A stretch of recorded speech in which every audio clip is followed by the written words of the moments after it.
Welcome to your storytelling. Enjoy the stories, and don't forget to subscribe. I stood at the altar, my heart pounding, my hands gripping my bouquet so tightly my knuckles turned white.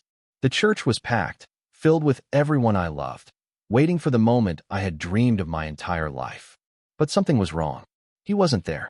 My groom, the man who had promised me forever, was nowhere in sight.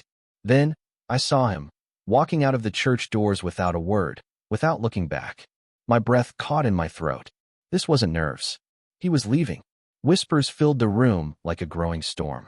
Guests exchanged worried glances, waiting for someone to explain. I felt frozen in place, unable to move, unable to breathe. My mother rushed to my side, her face pale with confusion.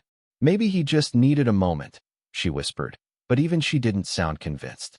The wedding planner ran outside, searching for him, but deep down, I already knew. He wasn't coming back. The man I loved had just abandoned me at the altar. Minutes felt like hours. My beautiful dress suddenly felt suffocating. The vows I had practiced over and over were meaningless now. My mind screamed for answers, but none came. The wedding planner returned, her face tense. "He's gone," she said softly. That was it. No explanation. No message. Just gone. My father, always the strong one, looked furious, while my mother clutched my arm as if holding me together. But I was already breaking. I ran outside, my heels clicking against the pavement. Maybe this was a mistake. Maybe he was coming back. But the parking lot was empty. His car was gone. My phone buzzed in my shaking hands, a call from his number. My heart leaped as I answered. "Hello." But the voice on the other end wasn't his. It was a woman, a voice cold and steady. "He's not coming back," she said. "He can't. Because he's already married." The world blurred. The words didn't make sense. Already married? To who? How? My chest tightened as I struggled to breathe. "Who is this?" I demanded, my voice shaking. The woman on the phone sighed, like she was tired of explaining. "I'm his wife," she said, each word a knife in my heart. "You were never supposed to know." I felt my stomach drop. The man I loved, the man I was supposed to marry, was living a lie, and I had been nothing more than a pawn in his game. My mind raced as the woman continued, her voice unnervingly calm. "He's been living two lives for years," she said, "and you were just part of the plan." I couldn't process it. This couldn't be real. But it was. The man I trusted had deceived me completely. He wasn't just late. He was already married, had built an entire life with someone else. I was nothing to him. The words felt like a slap in the face, each one echoing in my mind, shaking me to my core. The woman on the phone explained that she had known about me. She was aware of our engagement and had been watching from a distance. My knees buckled as she casually described how he'd told her I was just a fling and how he had planned to eventually wrap things up with me. I couldn't believe my ears. He had treated me like an afterthought while I was planning a life with him. The future we had talked about, it was all a lie. Every promise, every kiss, every moment. Tears blurred my vision, but I refused to let myself cry. Not yet. I had to know more. I needed answers. Who was she? How had they met? She told me they had been together for 5 years. They had a house, shared everything. I was just another person in his web of lies. As she spoke, I felt my entire world crumbling. I had been the fool, the one he kept in the dark while he had everything with someone else. He wasn't my future. He had never been. The phone call ended, but the numbness didn't. I sat in my car for what felt like hours, unable to move. What was I supposed to do now? How did I get here? My hands shook as I wiped away the tears that had fallen in silence. His family, his friends, all of them had lied to me. Had they known? Had they all known I was just part of his twisted game? I couldn't trust anyone anymore. The man I thought I loved was gone, and all I had was a shattered version of the truth.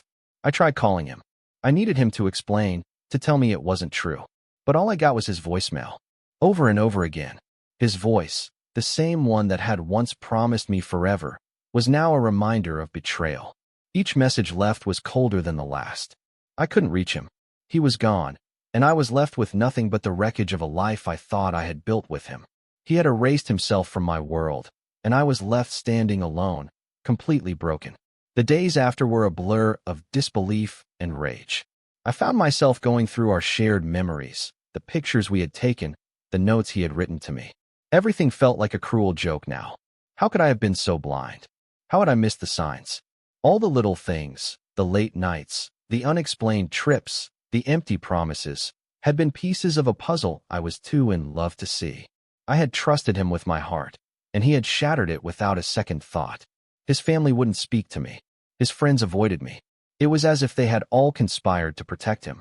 He had convinced them that I was just a phase, a fling he could discard when the time was right.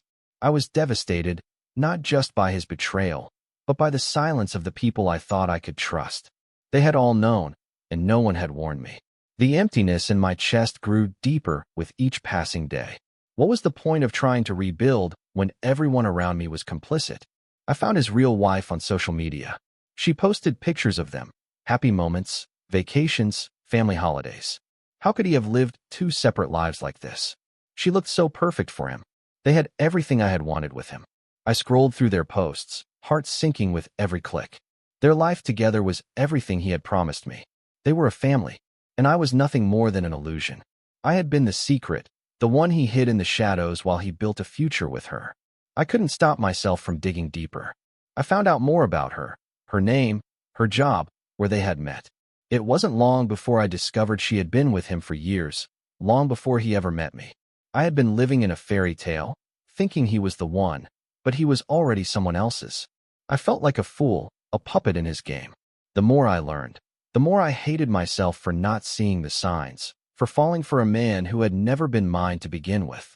One night, I drove to the place where he had said he'd be. I needed closure.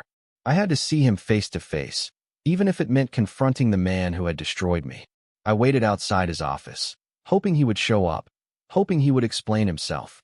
But he never came. The hours passed, and I finally realized he wasn't going to. He was gone. Completely. His life was no longer mine to understand, and I was left in the dark, trying to piece together the remains of my shattered heart.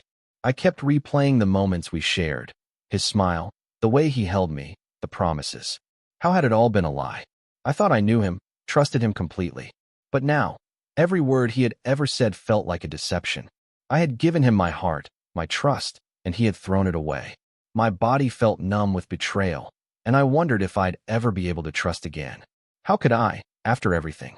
The truth had shattered everything I had believed in. I couldn't look at our photos anymore. I packed them all away in boxes, trying to bury the memories that haunted me. But everywhere I went, there was a reminder of him. Our favorite coffee shop, the park where we had our first date, the songs we had danced to. Every corner of my life had been touched by his lies. The world felt small, suffocating, like there was no escape from the wreckage he had left behind. I wanted to scream, to break something, but I was too tired. The woman who had called me, his real wife, reached out again. I didn't know if I should pick up, but I did. Her voice was softer this time, almost apologetic. She told me things I didn't want to hear. He had promised her the world, just like he had promised me. But to him, we were interchangeable. I was devastated, hearing how much he had lied to both of us. She hadn't known about me until recently, and she felt just as betrayed as I did. He had manipulated both of us. She and I talked for hours, two women bound together by the same man who had broken us both. She was angry, just like I was, but there was something in her voice, something that reminded me I wasn't alone in this. She had her own set of questions, her own pain, and I realized that we had more in common than I ever could have imagined. It was strange, comforting in a way, to have someone who truly understood the depth of this betrayal. We were victims in his twisted game. But as much as I felt for her, I knew I had to let go of him. I couldn't keep holding on to the pieces of a man who had never truly been mine. I blocked him on every platform, changed my number, and started to rebuild my life. Slowly, I began to heal. It wasn't easy. Every day felt like a battle, but with each passing day, I grew stronger. I was no longer the woman who had been left at the altar. I was someone new, someone who would never let herself be fooled again. The weeks passed, and I started focusing on myself. I spent time with friends who had always supported me, tried new things, and began to reconnect with the version of me I had lost while I was with him. I threw myself into my work, finding solace in the tasks that kept my mind occupied. But at night, when the silence was deafening, the pain would return. I would remember the man I thought I knew, the man who had betrayed me beyond words. One day, I bumped into an old friend of his. I didn't want to ask about him, but the words slipped out before I could stop them. The friend looked at me with pity, but then he shared something that shook me to the core. He said my ex had been planning his escape for months before he left me. He'd been preparing his life with his real wife all along, keeping me as a backup. Hearing that was like a punch to the gut. I wasn't even a priority to him. I was just a placeholder. I cried for what felt like hours after hearing that. How could I have been so blind? How could I have given everything to a man who never truly wanted me? It felt like I was grieving the loss of a person I had never truly known. But this wasn't just about him. It was about me. I had lost myself in him, in the fantasy of what our future could be. It wasn't real. I needed to let go of that dream and start living my own, one where I came first. As the months went by, I learned to forgive myself. I had spent so much time blaming myself for not seeing the signs, for falling for his lies. But I had been manipulated, deceived. I wasn't the one at fault. He had robbed me of so much, but I wasn't going to let him keep taking from me. I started focusing on what mattered, my happiness, my well-being. I surrounded myself with people who truly cared, and for the first time in a long time, I felt like I was starting to rebuild. I finally reached a point where I no longer thought of him every day. His memory faded, and with it, the pain. I had become someone stronger, someone wiser. But one evening, I found myself at a crossroads when I received a letter from him. My heart skipped a beat when I saw his name on the envelope. Should I open it? Should I even care? I had worked so hard to move on, but I still wasn't sure if I could completely let go of the past. I sat there, staring at the letter, my hands trembling. I hadn't heard from him in months. My emotions were a tangled mess. Part of me wanted to burn the letter, forget he ever existed. But another part of me, the part that had loved him so deeply, wanted to know what he had to say. I took a deep breath and tore it open. The words on the page were simple, but their weight hit me hard. He said he was sorry, but sorry didn't erase the pain he'd caused. The letter explained nothing. It was full of empty apologies and vague justifications. He told me he had made a mistake, that he had been confused, that he had loved me, but not enough. I wanted to scream, to rip the letter into 1,000 pieces. How could he think those words would make anything better? He had ruined my life, and now he thought a few words would fix it? It was clear he still didn't understand the magnitude of what he'd done. I couldn't keep holding on to the hope that he would change. I had spent too many years believing his lies, letting him manipulate me, only to be left empty and broken. His letter was a reminder that I had been nothing but a stepping stone in his twisted life. I wanted to write back, to tell him how much he had hurt me, how much I hated him. But I knew it would only drag me back into the past, into a place where he still had power over me. I couldn't let him have that. I tore the letter up, and in that moment, something shifted inside me. I wasn't going to let him haunt me anymore. He had already stolen enough from me. It was time to take my life back. I stopped checking his social media, stopped wondering if he was thinking of me. I wasn't his second choice anymore. I was my own person, and I had so much more ahead of me. I had a future that was mine, not one built on lies and deceit. And I was determined to live it, no matter how hard it would be. Looking back, I realized that the hardest part of all this wasn't losing him. It was losing myself in him. But I had found me again. The woman who had been left at the altar was no longer the same woman telling this story. I had grown stronger, smarter, and more resilient. I was no longer a victim of his lies. I had rewritten my own story, and it was one where I was the hero. The man who had broken me was now just a chapter in my past, and I was moving on to something better. Thank you for listening to my story until now. If you like the video, please support it by subscribing and liking.